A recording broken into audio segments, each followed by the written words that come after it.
On était traqués comme des bêtes, c'est le cas de le dire. On était obligés de toujours faire attention à ce que l'on faisait, avec toutes les interdictions d'aller dans les cafés, d'aller dans les squares, d'aller au cinéma, d'aller dans le métro. Il fallait monter dans le dernier wagon du métro. Alors, il fallait toujours être sur le qui-vive, faire attention, avoir peur des rafles, avoir peur de beaucoup de choses. Mais bon, il fallait aller au travail, puis rentrer du travail directement chez soi, éviter de se promener dans Paris. On avait, oui, bien sûr, on était un petit peu au courant de tout ce qui passait, parce que on voyait bien quand il y avait des rafles, on savait que les gens étaient quand même emmenés dans des camps d'internement, à Drancy par exemple, surtout dans le 11e arrondissement, les gens étaient emmenés donc à Drancy. Hein. Puis de Drancy, on savait qu'après, ils partaient dans des camps d'internement en France, on le savait, à Pétivier ou à Beaune-la-Rolande.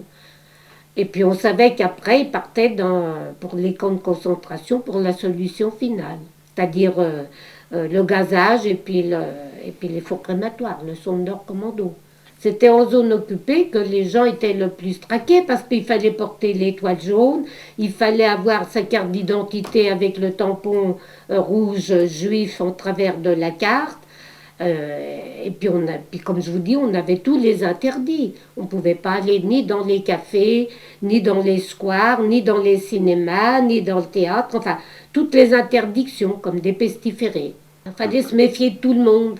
On ne savait jamais à qui on avait affaire. Il fallait toujours se méfier, mais bon, quand on est jeune, ma foi, on pense que on penserait qu'on allait bientôt être libéré, que la France serait de nouveau libre. On entendait bien à la radio anglaise que les Alliés s'étaient groupés, qu'ils allaient venir libérer la France, libérer l'Europe, etc. Les camps de concentration, etc. Alors donc, on vivait avec cet espoir et puis avec ces illusions. Ah, moi j'avais 20 ans, oui. J'étais arrêtée au mois de mai, 3 mois de la libération de Paris. Et en plus dénoncée par lettre anonyme et arrêtée par la milice à Pétain, par des Français. Je fréquentais vraiment très très peu de personnes, hein, très peu. Alors j'ai jamais su, puis j'ai jamais cherché à savoir. Hein. De toute façon, à l'époque, les miliciens arrivaient vers les personnes qui nous côtoyaient, avec qui on parlait, alors les gens qui habitaient dans le même quartier, et puis ils les menaçaient.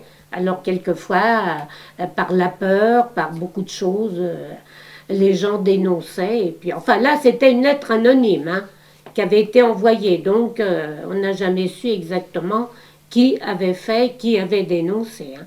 Et je n'ai pas cherché à comprendre.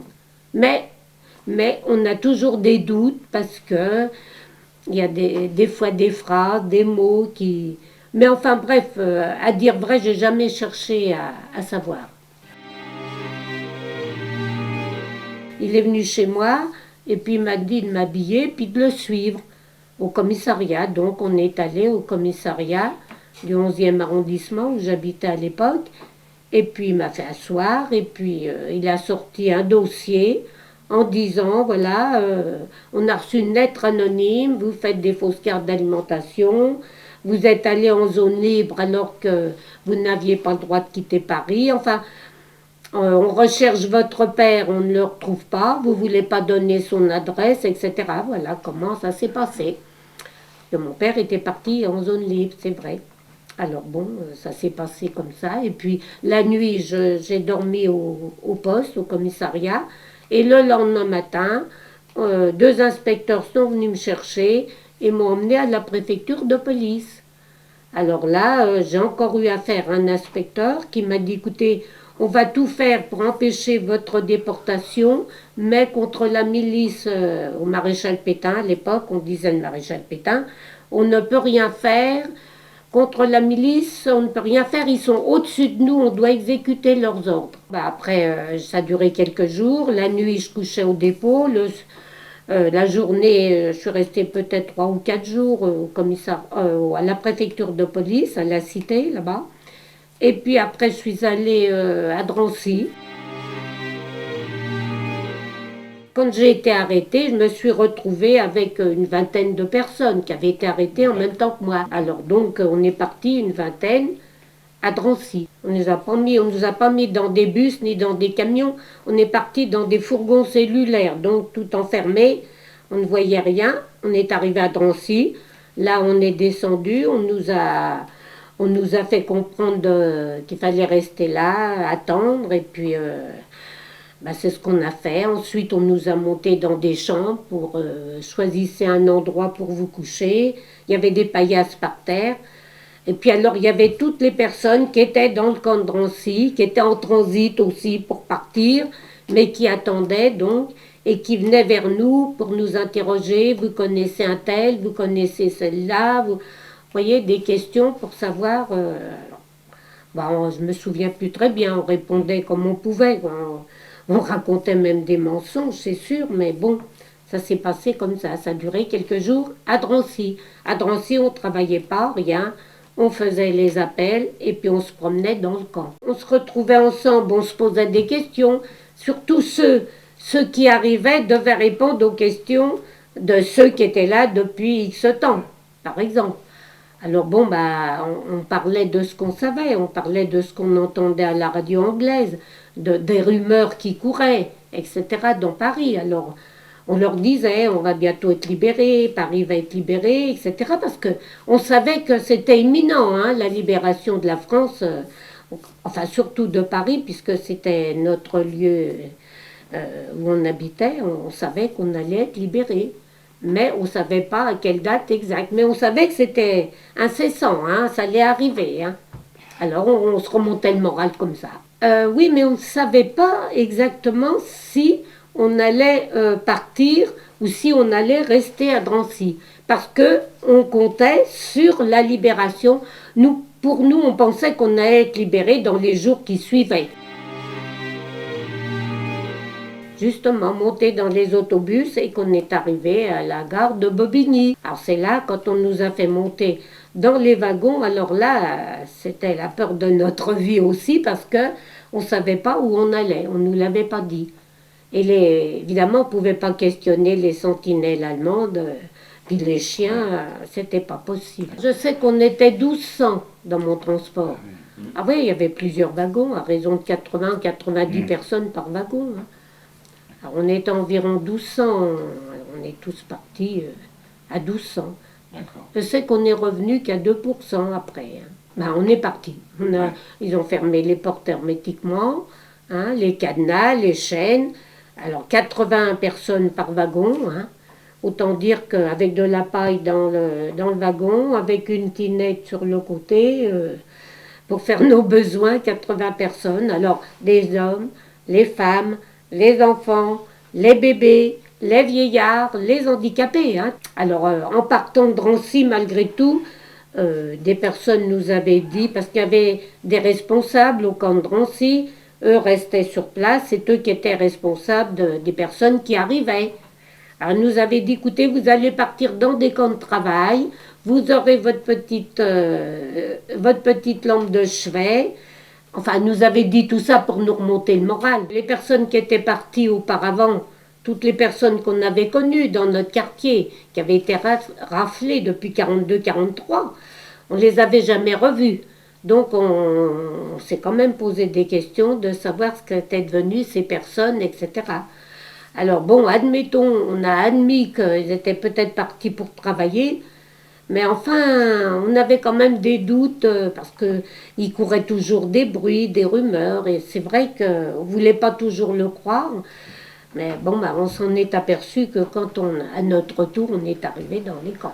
On avait peur, on ne savait pas du tout dans quel camp on allait, enfin à quel endroit on allait. Donc on ne se posait pas trop de questions. Et puis on voyait quand même les personnes autour de nous, dans le wagon, qui pleuraient, les personnes âgées qui étaient malades, les handicapés également. Puis rien à manger, rien à boire, la tinette pour faire nos besoins à 80 personnes, autant dire que ça débordait dans le wagon, autant dire que la paille était bien humectée des matières organiques, hein, fécales et autres, et les urines. Alors là, on avait peur, on ne se posait pas de questions, on ne savait pas. On savait pas, hein, on ne se posait pas de questions, hein. Je reconnais que on n'osait pas se poser des questions parce qu'on avait peur de l'indicible, voilà. On ne savait pas exactement ce qui allait nous arriver, donc il ne fallait pas se poser de questions. C'est après qu'on s'est posé des questions en arrivant. On essayait aussi de penser que Dieu nous protégerait, etc. Ça, oui, c'est vrai. Ça nous a quand même aidés, hein. On répétait souvent que Dieu nous protège, etc. Ça, c'est vrai. On l'a fait. Mais c'est après qu'on a compris que là, il y avait des doutes sur Dieu, hein, après. Hein. Parce que dans les wagons, avec toutes les personnes qui criaient, qui pleuraient, qui avaient peur, etc., on avait beau leur dire de se calmer, de ne pas pleurer, etc., qu'on verrait en arrivant, etc., c'était pas possible. Des personnes qui avaient 60 et 70 ans, des handicapés, des malades, puis les enfants, les gosses qui avaient peur aussi, qui avaient froid, qui avaient faim. Alors tout ça, ça pleurait, ça criait, c'était difficile de les calmer. Hein. Ben, on en a eu pour 3 jours et 3 nuits, il y a 2000 kilomètres, hein, pour le camp. À l'époque, c'était avec la locomotive. Hein. Alors, ils nous ont arrêtés une fois pour vider le wagon, pour vider la paille, retirer la paille, pour tout jeter, tout nettoyer au mieux avec nos mains. Pas de balai, pas de chiffon, pas de gants, rien. On a ramassé toute la paille, tout ça, on a tout jeté dans la nature. Et puis, au bout d'un quart d'heure, peut-être une demi-heure, on est remonté dans les wagons. Parce que là, ils nous avaient arrêtés au bout de 2 jours. Hein. Et puis, on a roulé encore une nuit, puis une journée. On est arrivé le 20 mai, vers le 20 mai. Et il y avait de la neige encore en Pologne, qu'à Paris faisait déjà beau. Alors il y avait de la neige, et puis on a vu quand même, on nous a fait descendre des wagons, de rester devant les wagons, de laisser nos valises à l'intérieur, parce qu'on avait emmené une valise avec des vêtements, puis on avait une couverture. Fallait tout laisser dans les wagons. Alors on est resté, alors là, on a vu tous ces pauvres gens maigres qui passaient. C'était des déportés qui étaient là depuis plusieurs mois, puis qui travaillaient. Je ne sais pas ce qu'ils faisaient, ils se baissaient, ils se relevaient, ils ramassaient. Je ne sais pas ce qu'ils faisaient exactement. Mais alors, là, on a vraiment eu peur, on s'est vraiment demandé ce qui nous arrivait. Là, on a eu peur. Hein. Puis les enfants qui pleuraient, qui criaient, qui avaient faim. Et puis les gens qui pleuraient, etc. Alors là, c'était atroce. Hein. Vers 5 heures, 4h30 ou 5 heures le soir, il faisait encore jour, pas trop, mais encore il faisait jour. Voilà, on est resté là, on a attendu.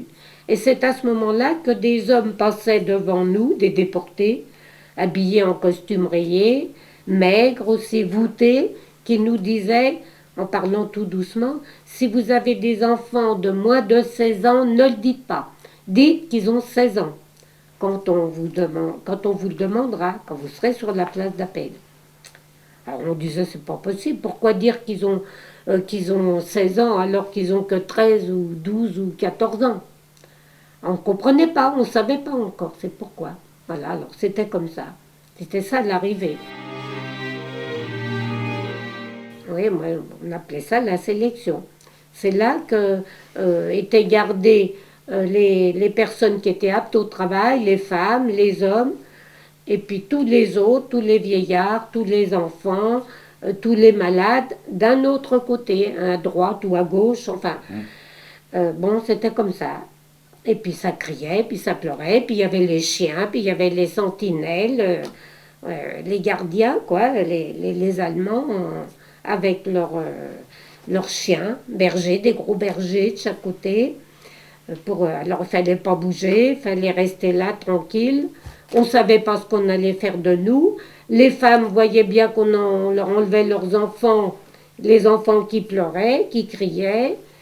Et puis ça s'est passé comme ça a duré longtemps, longtemps, longtemps.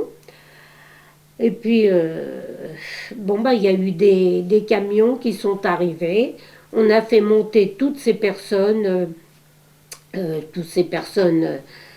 tous ces malades, tous ces vieillards, tous les enfants. On avait remis les enfants dans les bras des personnes âgées, parce qu'à partir de 50 ans, ils gardaient personne. Alors on les a fait monter dans les camions, alors avec les chiens de chaque côté, parce qu'ils n'allaient pas assez vite à monter, alors ils étaient prêts à mordre, hein, les chiens. Et puis, hop, les camions partaient. Les camions, oui, c'était des camions qui partaient. Les hommes d'un côté, puis les femmes de l'autre, hein, pas mélangés. Alors après, on nous a fait rentrer dans des salles, on nous a fait déshabiller. Il a fallu sortir tous les bijoux, les colliers, enfin les bagues, tout ça, le mettre dans une corbeille sur la table. Après, on nous a déshabillés, on s'est déshabillés complètement.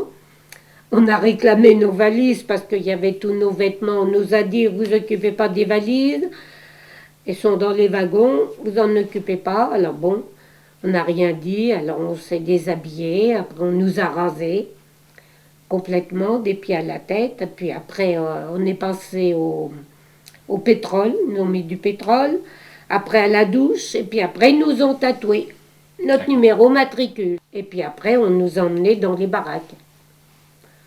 Dans les baraques, alors on nous a dit, voilà, vous allez vous coucher là, prenez une place. Alors, il y avait déjà des personnes qui dormaient.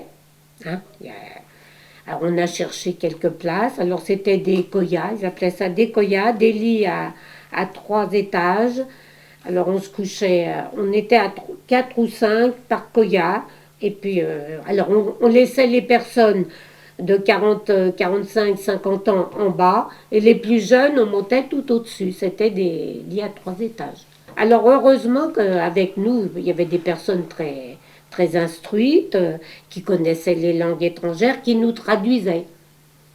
Ah ben, il y avait quand même des Alsaciens, il y avait toutes sortes de monde, hein, des Allemands aussi, qui connaissaient la langue allemande, parce que tout était mélangé. Alors on s'est couché, et puis on s'est endormi jusqu'au lendemain. Ils appelaient ça les blocs. Moi j'étais dans le bloc 4, je me rappelle très bien. Et puis on s'est couché, puis on s'est endormi, pas eu à manger, pas eu à boire, rien. On avait tellement froid qu'on s'est endormi comme une masse. Hein. On avait trop peur. On a eu peur, puis on avait froid en plus. Alors on s'est emboîté les unes contre les autres, et puis on s'est endormi comme ça, jusqu'au matin. Le camp avait été construit en 1940 au camp d'Auschwitz. En 1940, il avait été construit pour recevoir les communistes, les socialistes, tous ceux qui étaient contre le régime nazi.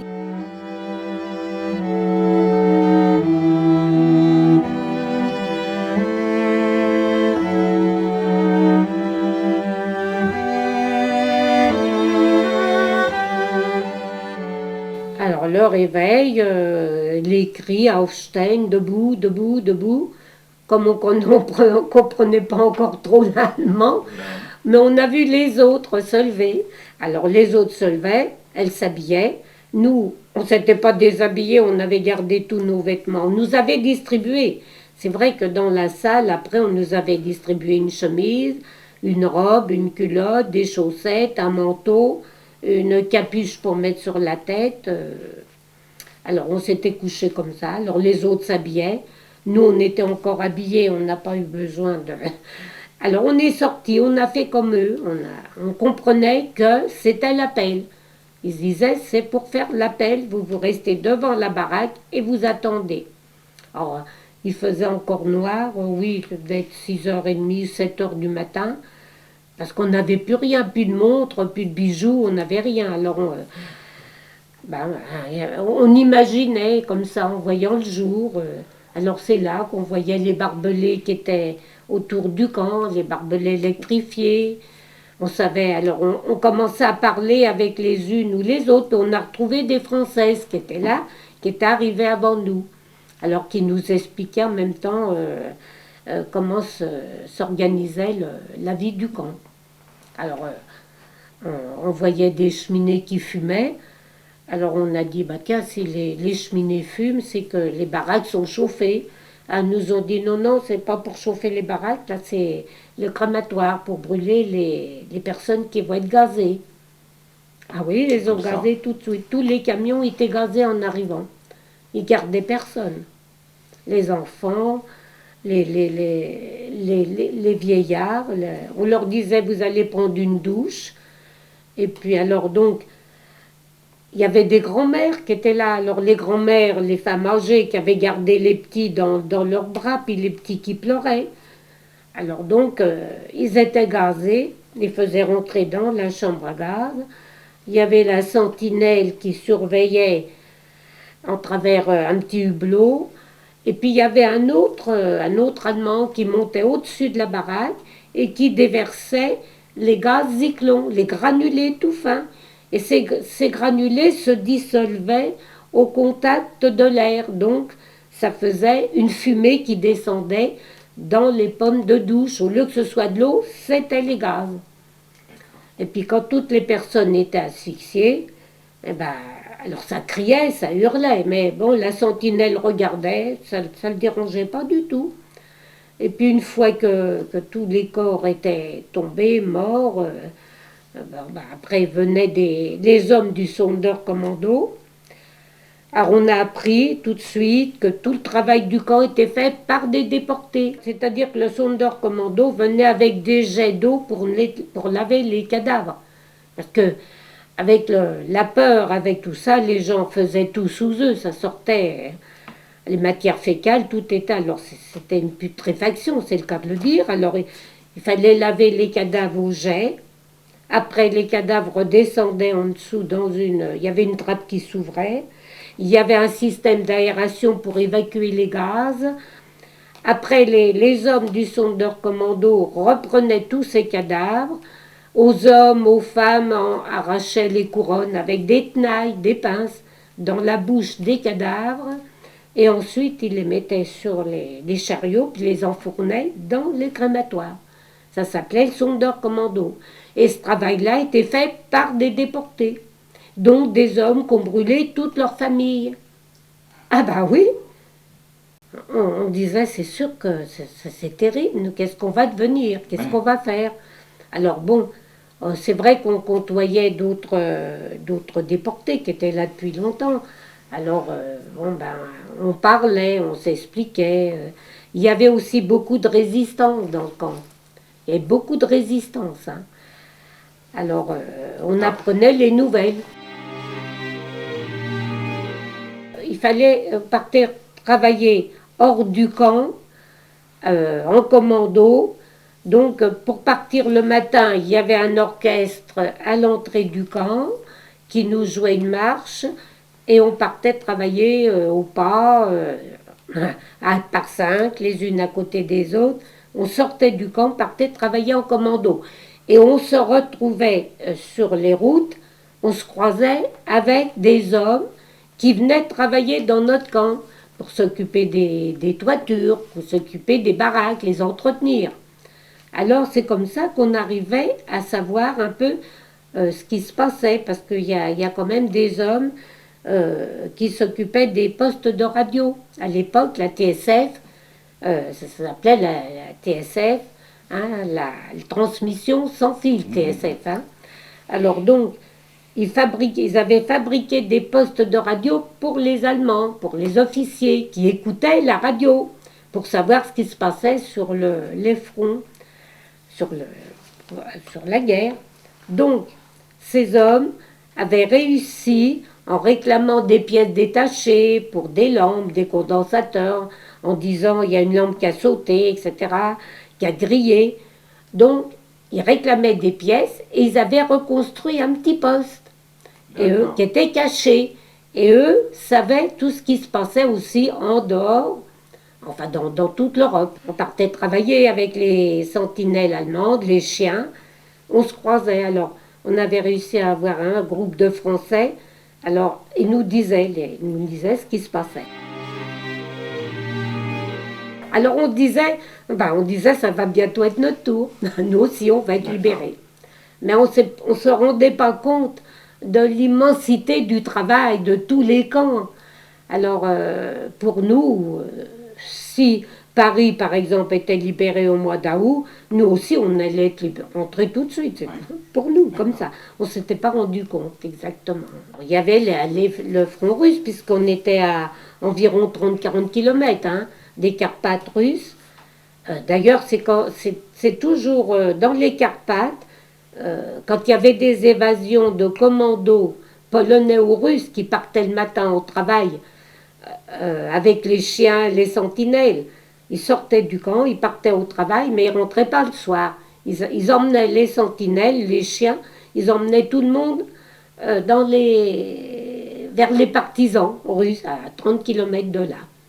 Donc on savait qu'il y avait une évasion. Entre-temps, de temps en temps, il y avait des tracts. Ils nous jetaient des tracts, les Russes, en russe, pour nous dire qu'on allait bientôt être libérés. Ça nous donnait du courage. Enfin, il y avait toujours des traductrices, parce que au camp d'Auschwitz, il y avait des Polonais, il y avait des Russes, il y avait des Tchèques, des Italiens, des Espagnols, des Hongrois, tout mélangé. Ils étaient arrêtés il y avait des déportés de droit commun, il y avait des communistes, il y avait des antifascistes, enfin, tout était mélangé. Alors, Auschwitz, on a appris qu'il y avait eu 6 millions de morts au camp d'Auschwitz. 6 millions d'êtres humains qui étaient morts. Et de toute l'Europe, il y a eu 50 millions de morts. Dans toute l'Europe, pendant la guerre 39-45. Le soir, quand on rentrait du travail, on faisait la queue avec notre gamelle, puis on avait la valeur d'un demi-litre de soupe, qu'on mettait dans notre gamelle. Alors il y avait quelques légumes, enfin, je sais pas exactement, ou de l'orge perlée, ou bon, on avait la soupe. Ensuite, on avait la valeur de 3 petites tartines de pain de mie de maintenant. De maintenant, 3 petites tartines. Bon, et puis avec ça, on avait une petite rondelle de pâté. De pâté, on n'a jamais su avec quoi c'était fait. Enfin bref, ça c'était la ration pour la journée. On avait tout le soir. Et le matin, on avait le café drink, c'est-à-dire un ersatz de café. C'était de l'orge perlée qui était grillé, qui était sucré à la saccharine, pareil, à peu près la même valeur à peu près, pas un demi-litre, un quart de gamelle, un quart de litre pour le café du matin.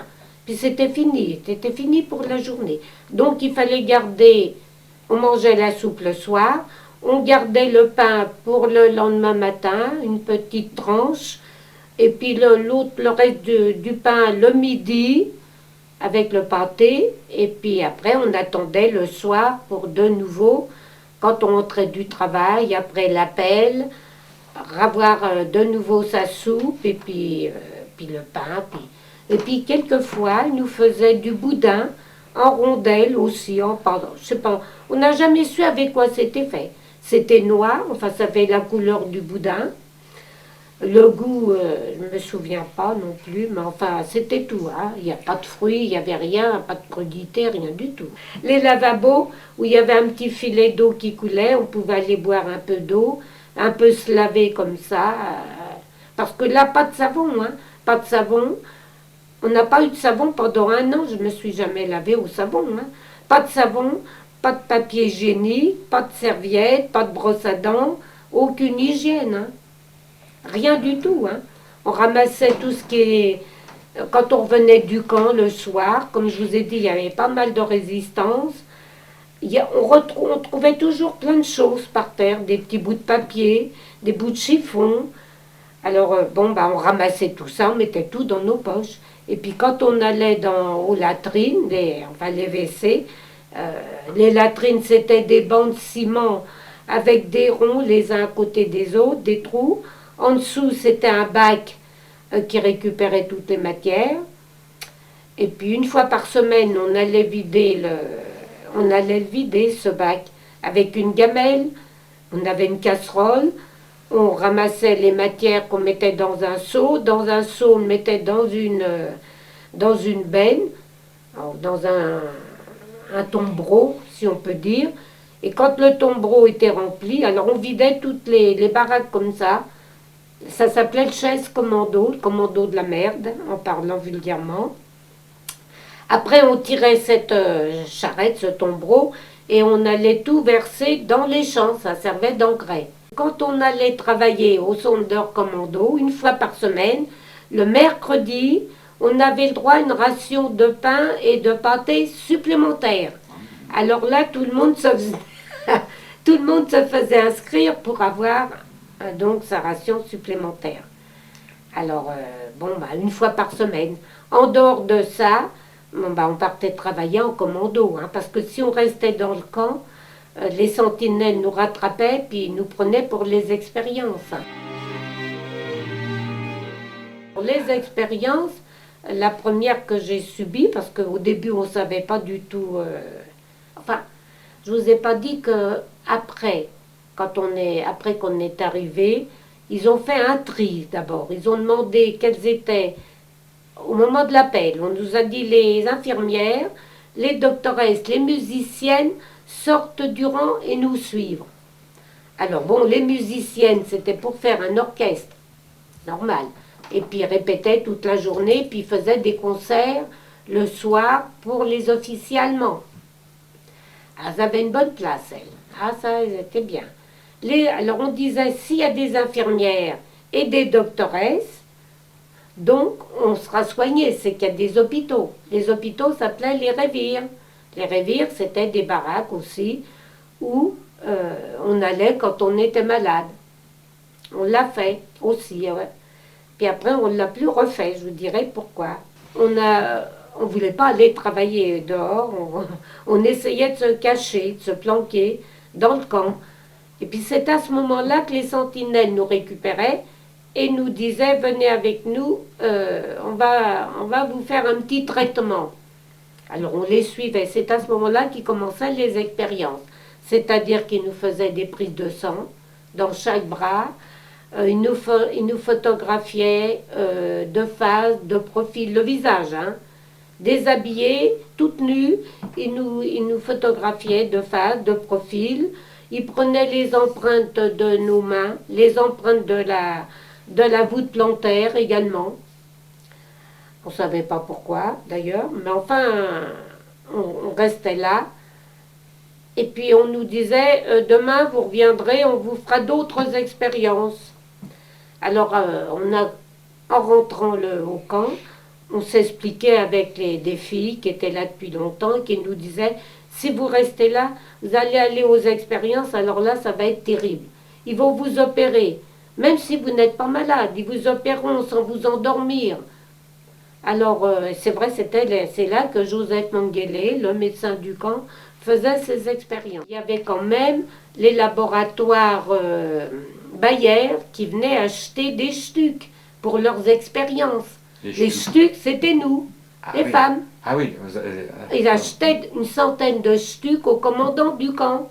Ils leur payaient tant, je ne sais pas exactement combien.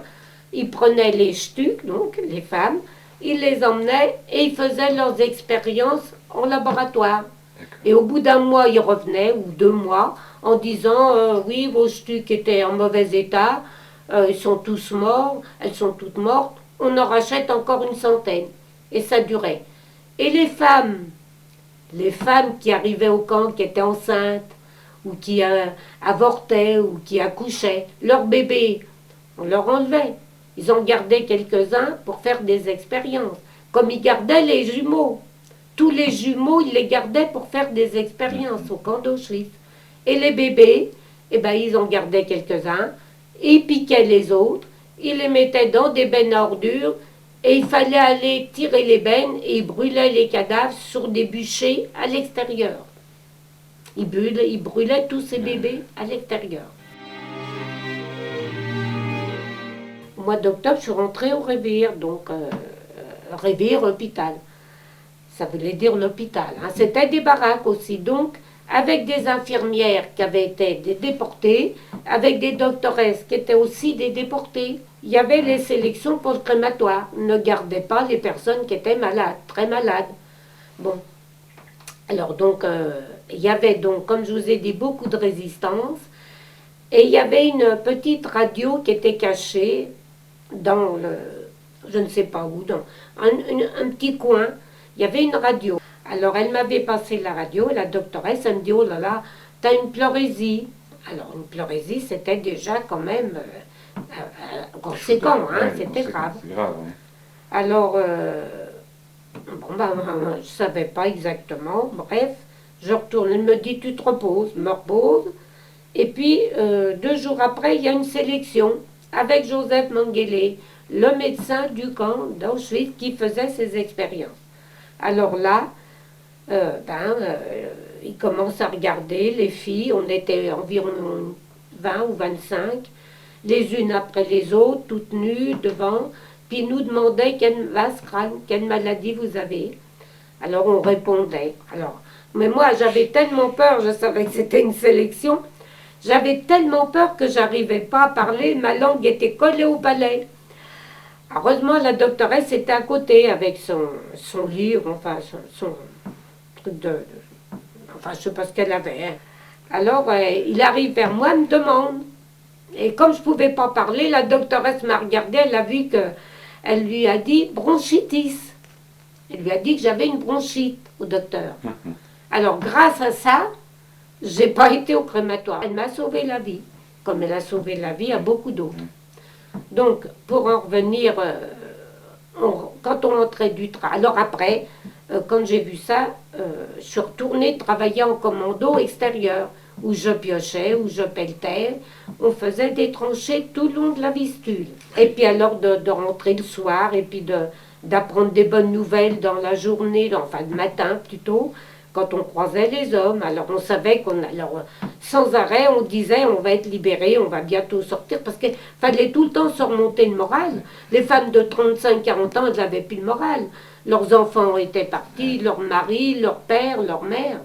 Hein, parce que les hommes du Sondor Commando ont brûlé toute leur famille, comme je vous ai dit, leur père, leur mère, leurs enfants. Alors, donc le lendemain, je suis sortie du Révire, enfin de l'hôpital, et puis je suis retournée travailler en commando extérieur. Malade, mais tant pis, c'était mieux que d'aller à la chambre à gaz. Hein. Les valises, nos valises de vêtements, étaient emmenées dans des grandes salles. Ça s'appelait le Canada. Pourquoi le Canada? Parce qu'à l'époque, le Canada était un pays très riche.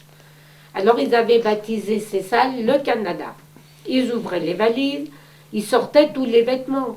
Alors il y avait les robes, les manteaux, tous les vêtements des bébés, des petites brassières, les petites chaussettes, les chaussures, enfin les chaussettes, les petits chaussons, les petites robes, et puis tous les vêtements des femmes, et puis les bijoux, tout était sorti. L'été, ils s'étaient triés dehors, ils triaient dehors, on les voyait. D'accord.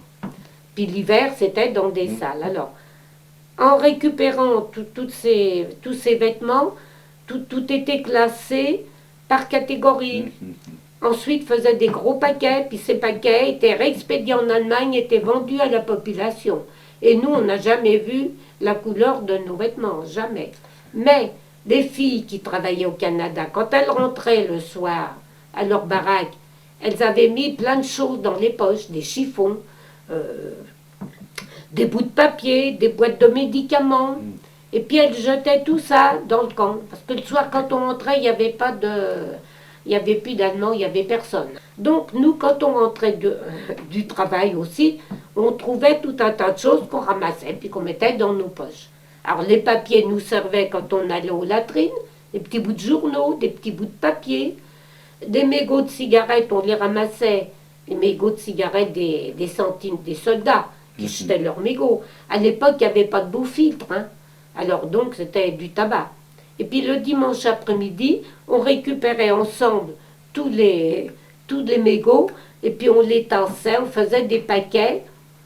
Et puis il y a des filles qui allaient travailler dans des fermes, on leur remettait les paquets de tabac, en échange, elles nous ramenaient un oignon, un navet, hein, on coupait ça en rondelles qu'on mettait sur notre tartine de pain. On se retrouvait le dimanche après-midi, et puis on parlait. Alors, c'est là qu'on se remontait le moral. C'est là qu'on disait on va bientôt... Alors, On racontait que le matin, on avait rencontré des hommes qui nous avaient dit que si, que ça, Paris, etc., était libéré. Alors donc, c'est comme ça on racontait même des faux bruits, hein, des mensonges, hein, pour remonter le moral, parce qu'il y avait des femmes qui n'avaient plus du tout le moral. Hein. Mais nous, comme on était jeunes, c'est vrai que par moments, le moral, il était à zéro, il faut dire la vérité, mais ça remontait vite quand même. On était un petit groupe où on était quand même d'une nature optimiste. Très froid, l'hiver, bah oui, bien sûr, parce que 20 en dessous de zéro, hein. Ah bah oui, 20, 25 des fois. Alors on pouvait plus creuser, on pouvait plus piocher, là, c'était pas possible. On avait essayé, mais il y avait les sentinelles allemandes qui nous gardaient, c'était ceux qui étaient habillés en noir avec la tête de mort. On les appelait les têtes de mort. Ça, c'était des soldats qui avaient fait le front russe à Stalingrad. Hein. Ils avaient fait le front russe, ils avaient eu les pieds gelés, enfin, ils avaient été très, très, très, très, très touchés. Et c'est eux qui venaient nous garder. Et puis en plus, ils buvaient beaucoup d'alcool, hein. Beaucoup de schnaz, ils buvaient. Ils buvaient. Alors, quand ils étaient sous, ils nous tombaient dessus. On ne pouvait plus piocher. 20 degrés en dessous de zéro, la terre était trop dure. Alors là, c'est là qu'on était battus à coups de crosse de fusil. Alors on essayait, en rentrant au camp, on essayait le lendemain d'aller dans d'autres commandos où on pouvait être au moins à l'intérieur, ne pas avoir le froid. Alors on allait, ils recherchaient pas mal de personnes pour faire des tresses, des nattes, avec les cheveux, nos cheveux qu'ils nous avaient coupés, puis des chiffons. On nous avait montré le système, alors on nattait, on faisait des nattes, mais on était à l'intérieur, il y avait peut-être un peu de chauffage pour eux. Parce que ceux qui nous gardaient, ceux qui nous commandaient, qui nous gardaient, c'était aussi des déportés. Mais c'était des capots. Des capots, c'est-à-dire que c'était des hommes qui étaient en prison, c'était des déportés de droit commun, qui avaient tué, qui avaient volé, qui avaient fait des massacres. En échange de leur liberté, c'est eux qui venaient nous garder. Alors donc au début d'Auschwitz, ils savaient que les Russes venaient libérer le camp, ils nous ont renvoyés en Allemagne. Donc on s'est retrouvés encore 2-3 jours à rouler dans des wagons découverts, avec le froid, la neige, à 100 par wagon, serrés comme des harengs, debout les uns contre les autres, et on s'est retrouvés à Bergen-Belsen. Bergen-Belsen, un camp qui était entre Hanovre et Hambourg.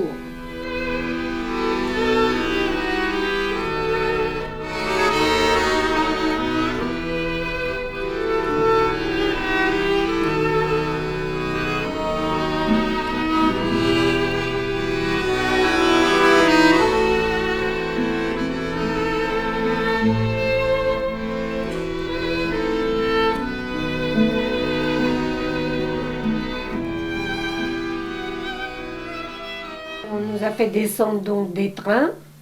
On est entré dans le camp. Et puis on nous a dit d'attendre. Et puis au bout d'un moment, on nous a mis dans...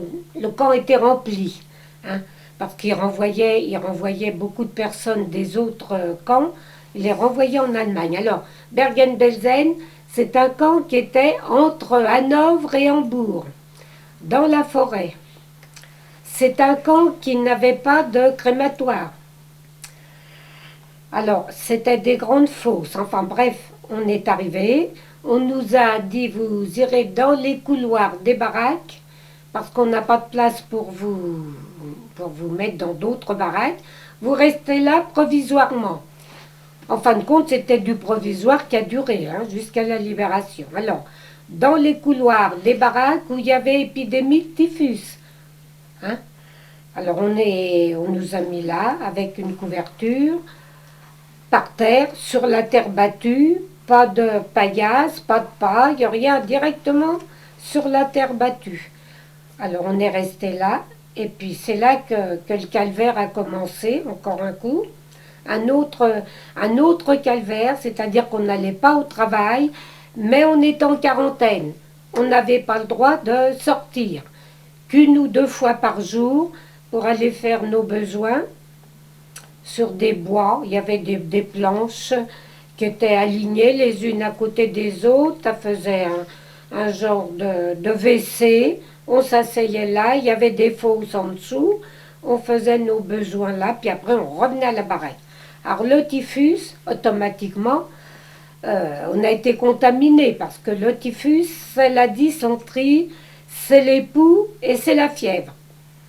Alors, enfermé, confiné là, par terre, on sortait 2 fois par jour, et là, c'est là que les filles mouraient à côté de nous. Alors, quand elles mouraient, on les déshabillait, on se rhabillait avec les vêtements de la morte, on sortait le cadavre dans l'antichambre de la baraque, il y avait un petit hall d'entrée, et quand ces messieurs étaient décidés, les messieurs qui nous gardaient, quoi, les sentinelles, quand ils étaient décidés, ils ouvraient la porte, on prenait les cadavres et on allait les jeter dans les fossés. Et à Bergen-Belsen, il n'y avait pas de crématoire, comme je vous ai dit, mais il y avait des fossés où on jetait tous les cadavres. Et quand la libération est arrivée, le 15 avril, quand les Anglais sont entrés, ils ont trouvé des grandes fosses remplies de cadavres. Il n'y avait pas de crématoire. Bon, alors donc la vie a commencé là. On faisait pas d'appel, là c'était terminé. Le numéro matricule du bras ne comptait plus. On avait un petit numéro matricule en métal, comme les prisonniers, comme tous les prisonniers. Alors je sais pas, j'avais le 13 000 et quelques, je me souviens plus exactement le numéro du matricule. Bon, alors c'est là, alors là on a vécu quand même l'enfer, hein, parce qu'on avait 1 demi-litre de soupe de betterave rouge par jour, pas à boire, pas de médicaments. Donc on a eu le typhus, on était très malade, on était rempli de poux. Et puis on entendait les gros bombardiers qui passaient au-dessus du camp, comme on se trouvait entre deux ports, parce que Hambourg c'était un port. On entendait les bombardiers qui passaient. Alors, pour se remonter le moral, eh ben, on disait on va être libérés, ça y est. Ils arrivent, ils viennent nous libérer. On répétait ça toute la journée. Alors, le dimanche, eh ben, on se préparait un bon repas dans notre tête. C'est-à-dire que on commençait par les hors d'œuvre. Alors, bien souvent, c'était une salade de tomates avec des œufs durs. Comment tu prépares ta salade? Alors, tu coupes les tranches de tomates, tu coupes les tranches d'œufs, tu mets des oignons blancs, des tranches d'oignons blancs, une bonne vinaigrette. Et ça, c'était l'entrée. Alors, pendant qu'on expliquait comment il fallait faire, comment on faisait, eh ben, on salivait. C'était bon, on avait l'impression qu'on mangeait, c'était bon. Après, on faisait un gigot, dans notre tête toujours. Comment tu prépares ton gigot? Alors bon, on le haillait, on le beurrait, et puis on l'emmenait dans une boulangerie, parce qu'à l'époque, les grosses pièces étaient plus cuites dans les boulangeries, plus dorées. Bien dorées, tout. Alors après, le gigot revenait. Alors là, ça sentait bon, la viande rôtie. Alors on se régalait, c'était bon, et on salivait toujours. Alors on coupait le gigot en tranches, et puis après, bon, bah, il y avait les légumes, les petits flageolets, après la salade, après le fromage, et le dessert. Alors le dessert, c'était des œufs à la neige avec du cake. Alors, comment tu prépares ça? Alors, ça durait pendant 2 heures. On était là, c'était bon, on salivait, on avait l'impression de le manger. Les autres dimanches, c'était un autre menu. D'accord. Le dimanche uniquement, parce qu'il n'y a que le dimanche où on recevait, dans le temps à Paris, on se recevait Oui. entre amis le dimanche. D'accord. Même encore maintenant, je crois. Alors, après, quand on avait fini de manger, on disait, oui, mais maintenant, l'après-midi, qu'est-ce qu'on fait quand on est chez nous? Alors, bon, bah, les unes allaient visiter un musée, les autres allaient au cinéma, etc. Et nous, qu'est-ce qu'on va faire? Enfermés dans le couloir de la baraque? Alors, on prenait un pouls, chacune prenait un pouls. On avait des poux de toutes les couleurs. un rouge, un gris. On mettait nos poux par terre et puis on faisait la course des poux. Le premier qui était arrivé, il avait gagné. Et on riait, et on riait. Et puis on avait bien mangé, on avait passé un bon après-midi. Ben ça nous avait remonté le moral. C'était une façon comme une autre de garder le courage et puis l'espoir de survivre. Alors entre-temps, malheureusement, alors le soir, on nous redistribuait notre soupe, donc de betterave rouge. Et puis après, ben, on s'endormait. Et puis voilà, on espérait que le lendemain, ça irait mieux. Alors quand on pouvait sortir, quand ils nous sortaient, on emmenait nos cadavres qu'on allait jeter dans les fossés. Et puis, ma foi, on regardait si on voyait quelqu'un, si on voyait personne. Tout le monde était confiné dans les baraques, c'était comme ça. Et il y avait des filles qui avaient tellement soif, parce qu'on avait soif, on n'avait rien à boire. Pareil, le washroom, enfin le lavabo était ouvert que le dimanche. Et on nous avait dit, il ne faut surtout pas boire quand vous avez la diarrhée parce que vous aurez encore plus de diarrhée. Alors on prenait un peu d'eau, on se rinçait la bouche puis on le recrachait. Mais c'était très très très difficile parce que la faim c'est terrible, mais la soif c'est pire. De la faim, une fois l'heure passée, l'heure du repas, l'estomac se calme. Mais la soif c'est du matin au soir, vous avez soif, c'est pour la journée. Et il y avait des filles qui urinaient dans leur gamelle et qui buvaient leur urine tellement elles avaient soif. C'était terrible. Après, elles mouraient parce que c'était des filles qui perdaient la tête. On perdait tous un peu la tête. Et c'est vrai que quand il y avait des filles qui décédaient, ils inscrivaient, les nazis, ils inscrivaient mademoiselle Untel ou madame Untel morte du typhus avec le numéro matricule. Ils avaient la conscience tranquille en disant qu'elles avaient attrapé le typhus puis qu'elles étaient mortes du typhus. Mais ils ne précisaient pas qu'ils avaient mis obligatoirement les gens dans les baraques où il y avait les épidémies de typhus. Ça, ils ne le précisaient pas. On a dû arriver vers le 7 janvier 1945 et on a été libéré le 15 avril 1945 à 17h par les Anglais, les troupes de Montgomery. Voilà, à 17h le soir, c'était un dimanche, on a entendu des voitures radio qui passaient, qui nous disaient Français, vous êtes libres, mais votre camp est dans un tel état de putréfaction que ce soir, il nous est impossible d'entrer dans vos baraques. Mais dès demain matin, vous aurez à manger, vous aurez des soins, on s'occupera de vous.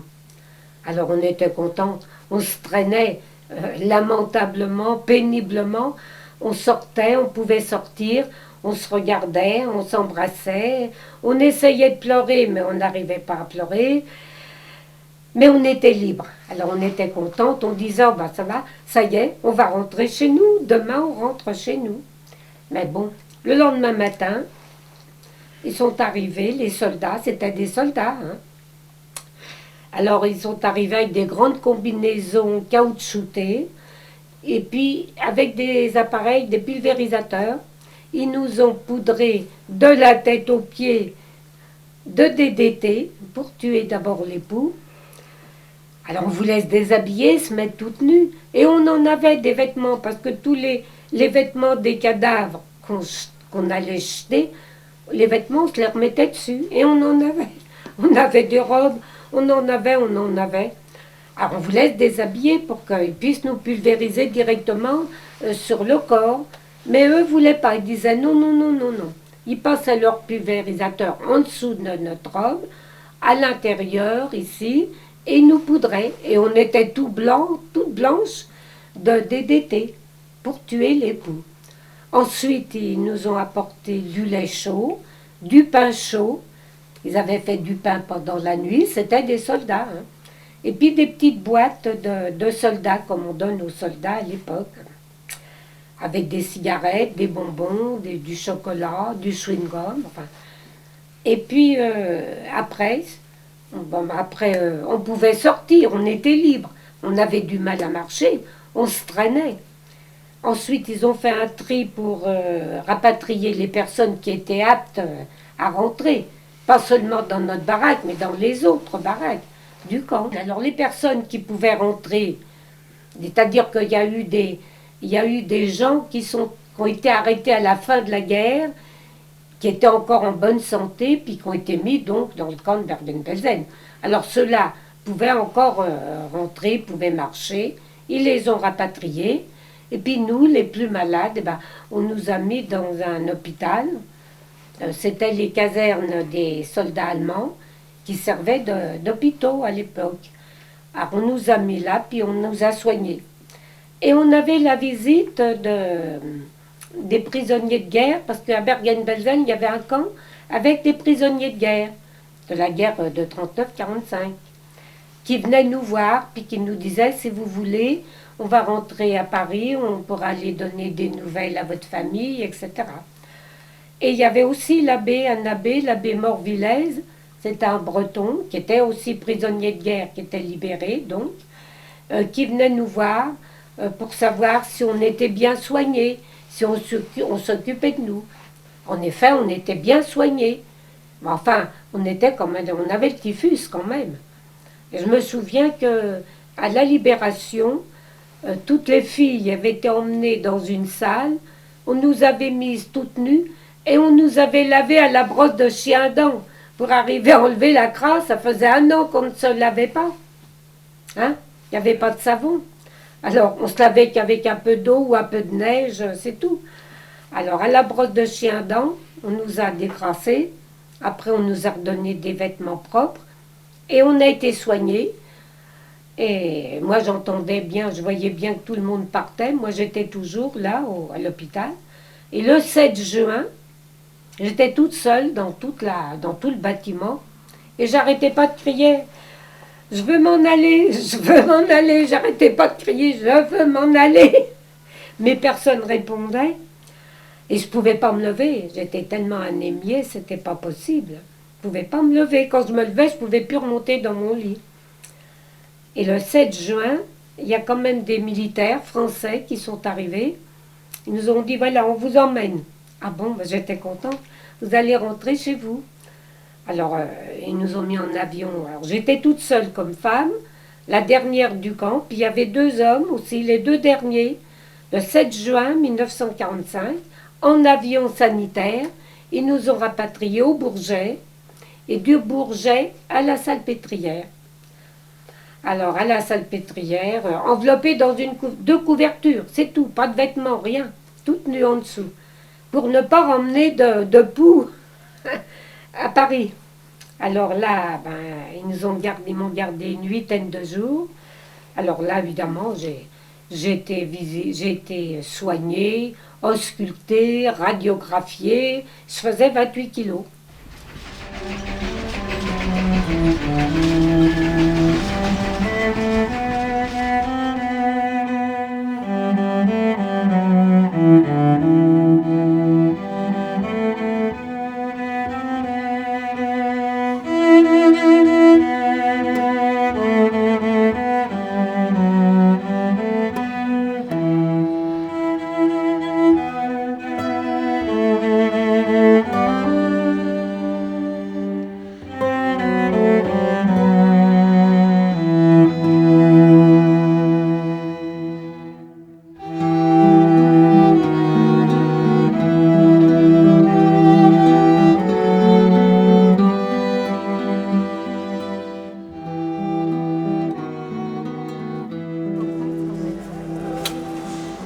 Depuis si longtemps. Oui. Tu te souviens pas que tu avais des petits bagues, des petits bijoux que tu m'avais laissés pendant que j'étais partie faire des expériences, non? Ah si, moi je me souviens. Puis quand je suis revenue, tout avait été volé. Attends, je vais te montrer autre chose, moi. Tiens, Tu l'as ramené? ça j'ai ramené. Eh ben, ça, oui. je l'ai toujours au cou. Ça, j'ai ramené. Et ça, c'est quoi, madame? C'est Marthe. C'est Un petit cœur. un chadaï que j'avais mis dans la bouche et que j'ai ramené Elle arrive. d'Auschwitz. Et ça, comme dit mon mari, il a souffert avec toi. C'est jusqu'à la fin, ça. Elle a Pour ça, tapoté. elle me parle de bijoux. Oui, Alors, parce que c'est vrai que j'avais été pour faire des expériences, prise de sang et autres. Puis elle m'avait laissé des petites bagues, je ne sais pas comment elle avait réussi à cacher. une montre. Tout ça, elle m'a dit tu me les gardes. Bon, moi j'étais Ah oui. restée sur place, puis elle était partie. Et puis après, je suis retournée aux expériences.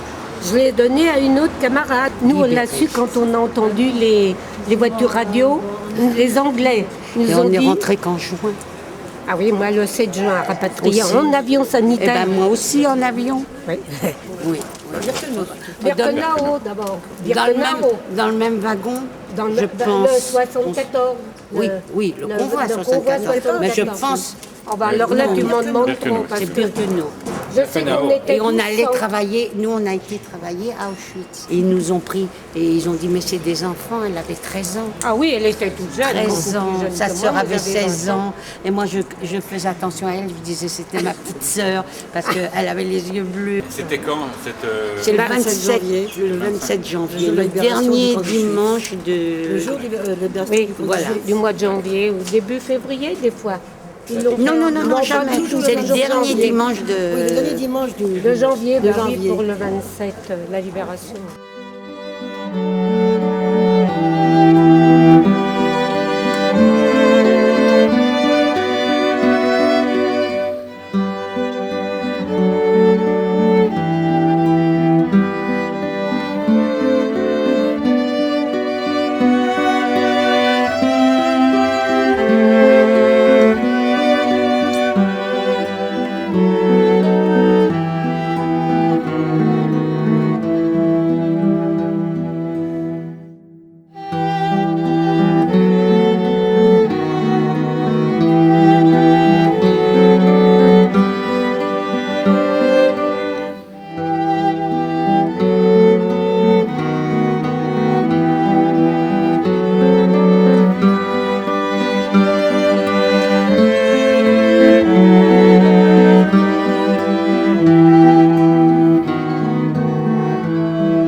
Le 16 juillet 42. 1942, à Paris 15e.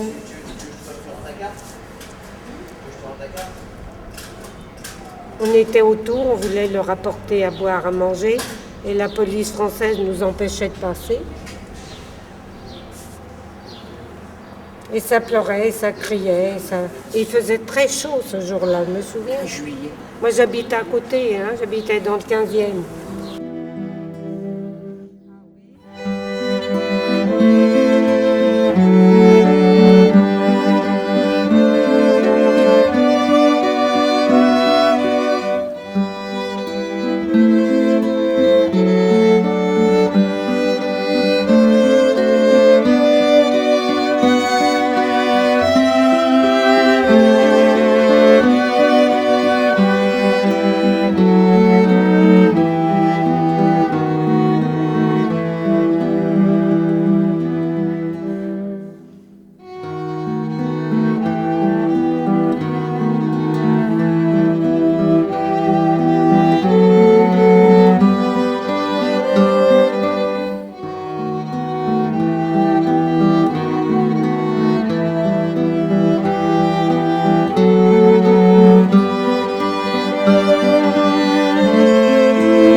de Lisieux.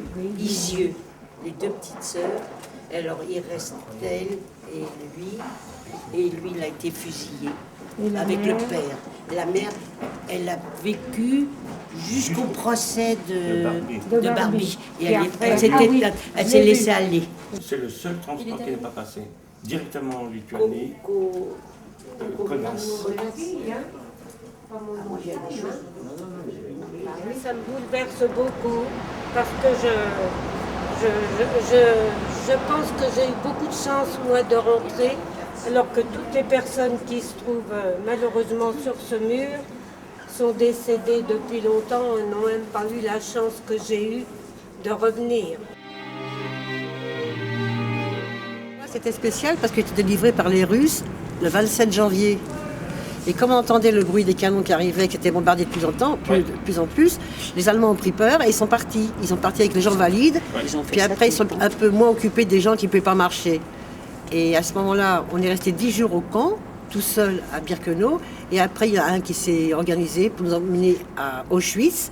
Et après, un jour, il faisait de la neige, il y avait de la neige, je ne sais pas quoi. On a vu des masses comme ça versait la neige. On me disait, mais qu'est-ce que c'est que ces masses et tout. Et c'était les soldats russes qui arrivaient et qui nous ont délivrés. Alors moi, j'étais en Tchécoslovaquie. J'étais à Teringstadt. Enfin, je le dis plus ou moins bien. Et nous avons donc été libérés le 9 mai, parce que le 8 mai, les Allemands avaient déposé les armes. Et le lendemain, on a trouvé le camp ouvert. Toutes les portes ouvertes, tout le monde s'est précipité dehors. Et devant la porte, j'ai trouvé une camionnette avec des Allemands. Et est-ce que tu te souviens que j'étais revenue avec des bottes? Non. Moi, j'avais des chaussures, mais même pas la paire. Alors, j'ai dit à l'Allemande, tu enlèves tes bottes. Maintenant, c'est moi qui commande ici. Et tu me donnes tes bottes et tu prends mes chaussures. Et nous avons été rapatriés. Alors, moi, j'ai été libérée par les Russes. Et nous avons été rapatriés le 7 juin, vers le 7 juin. Et nous avons été à Bron, à côté de Lyon, mais en avion. Il y a eu un tri de fait parmi les personnes qui étaient là. Celles qui pouvaient être rapatriées sont rentrées, il n'y en avait quand même pas beaucoup. Et nous, moi, malheureusement, j'étais rapatriée que le 7 juin 1945 en avion sanitaire à la Salpêtrière, enfin au Bourget et à la Salpêtrière. Je faisais 28 kilos, j'avais les 2 poumons touchés, donc j'étais condamnée. Par la médecine, je ne devais pas survivre. Et malgré tout, maintenant, je vais avoir 85 ans et je suis encore là. Et je vais encore parler aux élèves et tout leur expliquer tout ce qui s'est passé dans les camps. J'ai pas peur de leur dire et de leur expliquer. Voilà.